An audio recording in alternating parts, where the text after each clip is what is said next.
sahabat saling berbagi, menjaga keamanan ketertiban negara. Bersama Bayangkara pasti bisa.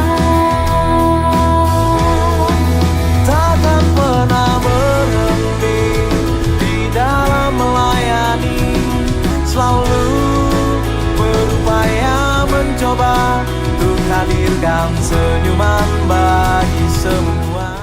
Dalam rangka HUT Bayangkara ini kepada masyarakat, bagian daripada kearifan lokal kita, rekan-rekan yang beraktivitas di pesisir, di rusun khusus nelayan di TPI yang berlokasi dalam pulau. Setiap saat kami kan selalu ada untuk jadi sahabat saling berbagi, Menjaga keamanan. Kami selaku masyarakat pesisir mengucapkan terima kasih yang sebanyak-banyaknya atas bantuan sembako dari Bapak Pol Airut, dan selamat Hari Bayangkara yang ke-77. Selalu berupaya mencoba untuk hadirkan senyuman bagi semua.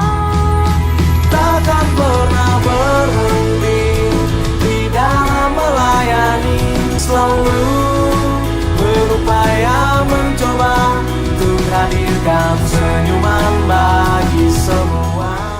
Terima kasih, kami atas nama masyarakat nelayan yang ada di Desa Lamdengolan itu mengucapkan ribuan terima kasih pertama sekali kepada Bapak Kapolda Aceh, dan sekaligus mengucapkan selamat hari ulang tahun Bayangkara yang ke-77. Semoga Bayangkara selalu aman dan jaya. Terima kasih. Semua pasti bisa berikan yang terbaik.